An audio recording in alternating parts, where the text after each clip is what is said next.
Ledger? Real America Ledger? The Real Network on YouTube? So, who has number 858? 858? Someone have 858? Yeah, go ahead. 858? Waiting. You have it? Step right up. Daddy paid for his. Do you have your ticket? Great, thank you very much. Go right ahead with your question. I've lived here my entire life for 17 years, and you didn't quite answer that question about how you can justify, like, getting rid of the EPA. That'll ruin our bayous. Bayou Sahar is not fully recovered yet from all of the pollution. The project to get it recovered is going well, but if you get rid of that, then it's gonna be destroyed.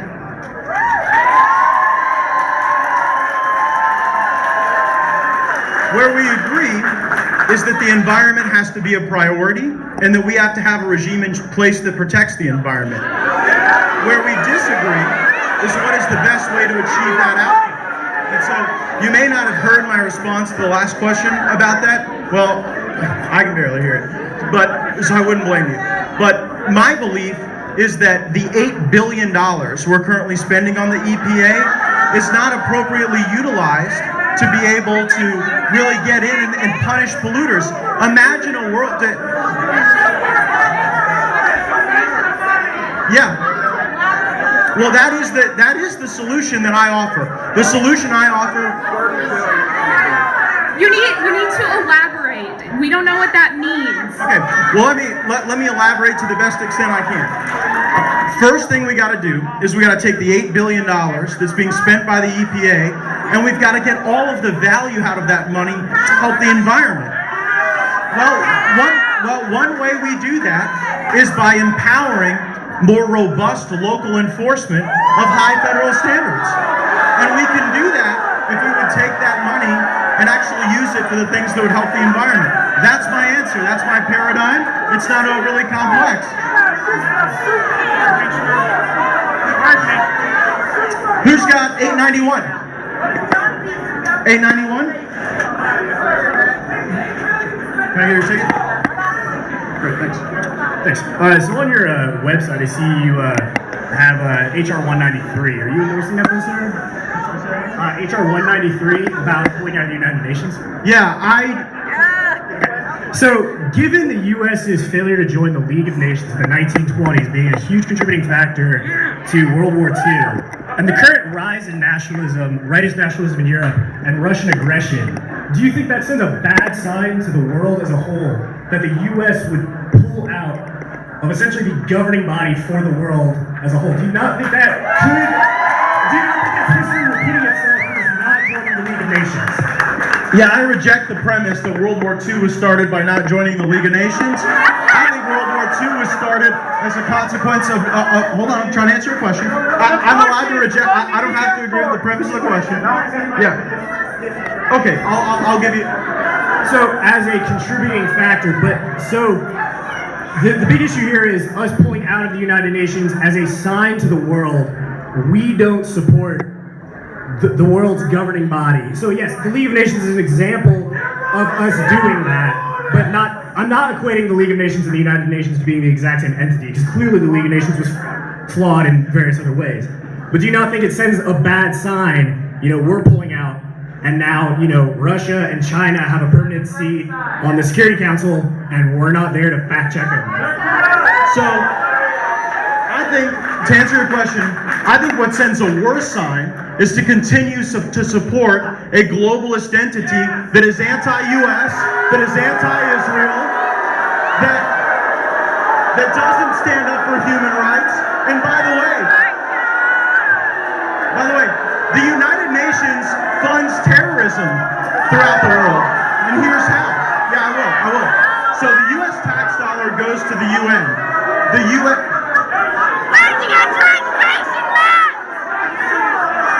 Where did you get your education? U.S. does fund terrorism. Yeah, so the US tax dollar goes to the UN. the UN then appropriates that money to the Palestinian Authority. The Palestinian Authority then uses that money to preach the virtue of killing people. They do. And so I'm not going to stand for the U.S. tax dollar to go to fund a globalist organization that ultimately ends up supporting terrorism. I'll give you the last word. So, I just want to clarify, are you implying that the U.S.'s participation in the United Nations is directly funding Hamas? No, it's directly funding the Palestinian Authority, which then goes and generates recruitment for Hamas.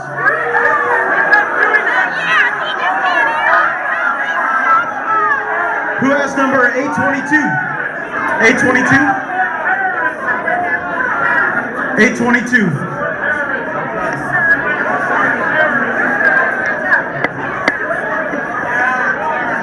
822. Okay, sure, come on up.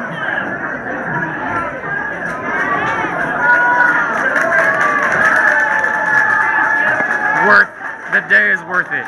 Like, all of a sudden. Thank you. Representative Gaetz, you mentioned that you wanted to take the $8 billion from the EPA and allow the empowerment of local government, correct? Enforcement. Yes. Well, that same local government with our local paper company that recently exploded has allowed that paper company to operate outside its permits for 30 years and pollute the local waterways, and the state of Florida and the state of Alabama kind of fight over who's responsible for cleaning up those waterways. So if our local governments will not stand up to industry, because of course jobs are at risk instead of the environment, I'm not sure that a federal oversight should be abolished in this case. Your response? Well,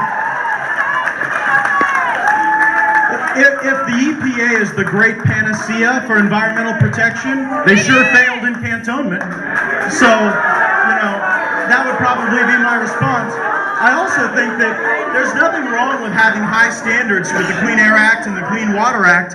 My issue comes with so much of the money that is spent chasing around, a cattle farmer who wants to go and expand his pond rather than doing the important enforcement work for the environment.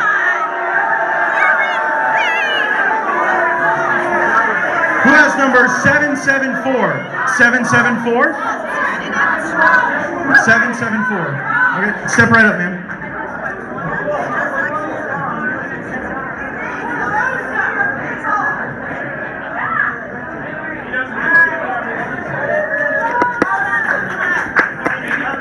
Hi, thank you for the opportunity to speak.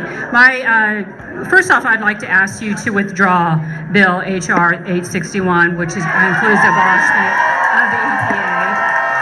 I understand what you're saying. You think that the local government and the state DEP would be better served to protect the environment. But having worked at the DEP, I know for a fact that they would not enforce current regulations.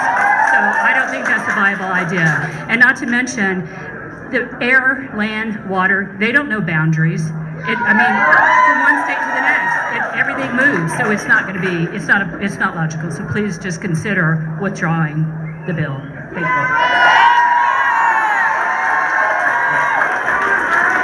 Thank you for being here and for your feedback, and also thank you for your service to our state as a state worker. Those are often thankless jobs. They're underpaid, and I'm grateful for your willingness to do it. I believe that if we appropriately resourced and funded our state and local government partners, you would see more robust enforcement than you're able to see now. Now, you make a correct point that water and air move across boundaries. They don't know political boundaries. That's why I support high federal standards. If we had more money for the Department of Justice to prosecute polluters, there are also existing enforcement tools within the Endangered Species Act, within the Clean Water Act, within the Clean Air Act that provide for. I'm sorry, sir. We're not going to do that. So what I think we can do is utilize some of the concurrent jurisdiction that other federal agencies have, that state government has, but also that private groups have. You know, one of the things we did in the Endangered Species Act, for example, was create associational standing so that groups like the Sierra Club and the Everglades Foundation could step up and bring injunctive actions and enforcement actions, and so those would remain in place subsequent to the passage of 861, which I'll decline in withdrawing. But thank you for your input.